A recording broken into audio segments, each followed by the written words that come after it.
juice after it's been soaked in here in the cold water for a while. Nice and clean. I'm gonna drain those off. Grab some ginger. I'm just gonna start cutting up the ginger. I'll only use a small amount of ginger for it. Then I'm gonna get a food processor ready, and then now inside of here I have the grater and blade. So when you look at it, there's two different sides of the blade. This way you can see the small little blade sides. This side's kind of give you the larger cuts, as you may see. So we're gonna place it in the food processor.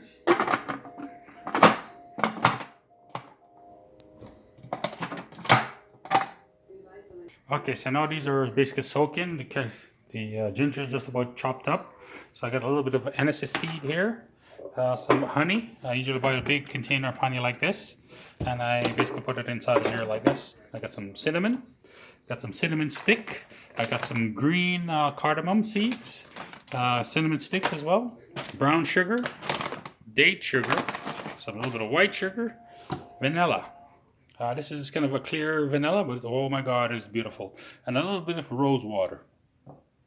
So now when we're back over here, remember I told you that I do clean these off, but I don't clean off everything because I do like it to be nice and clean, but I like the taste of the skin, not so much just the flesh of the carrot, but I want this nice skin taste. It has a little dirty taste to it. I'm not sure, but it's a taste that I like. Anyway, I'm gonna wash the carrots now, and after this is done, I mean it's already been washed. This has been soaking in the cold water. So I'm gonna basically start the food processor and start chopping them up and get ready. After this chop up here, then I'm gonna transfer them over to get chopped up more and then juiced. So I start chopping up like this.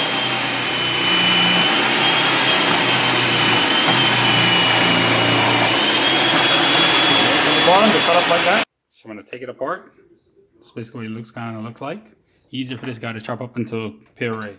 So once I put it inside, it's going to change this water to a nice orange color, I would say, or to the carrot color, whatever color that you guys may see. Anyway, from that point, we're going to be blending it up inside of here. I have a Ninja, and the Ninja I find that works perfectly. I have puree in here, so it's going to chop it up really small. Let's get this guy here going. So turn it on. This is the 1500 watts blender. And basically what I'm going to show some of this, I'm going to wash it off first and then pour back the water inside of this. So I need to clean it up. So then I wash the carrots, and the water that drains off in here is what I use to blend and make the juice over there. So this is clean water. So everything is clean right here is going to be making the juice. Everything has just been sterilized and cleaned. So from this point, we're going to be grating it, washing these guys off. And the juice we get from here, we're going to be added inside the blender, and we're going to be making the juice. So I'll take a whole pile of it, toss it inside here in the blender, and now we're just going to get the water and the juice with more water inside of it, and we're going to add it and start the juicing.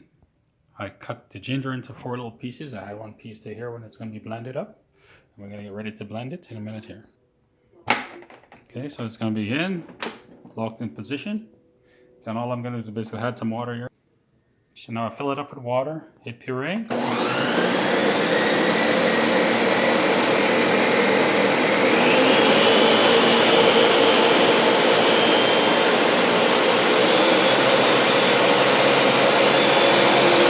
it will do all this by itself.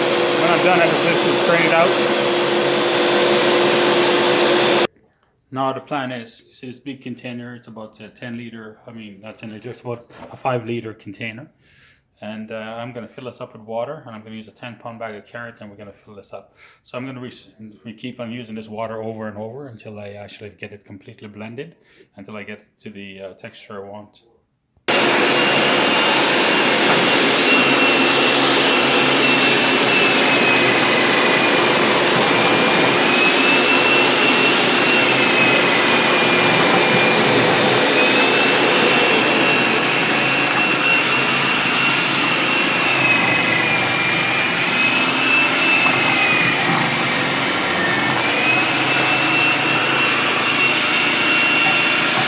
Okay, so the first pile of them is right there. I've extracted that much water. So what I do now is pour back this inside of here, and I keep blending and keep adding it until I get all the juice out. So for the next blend, I had about a tablespoon of Hennessy. I don't measure stuff. Okay, so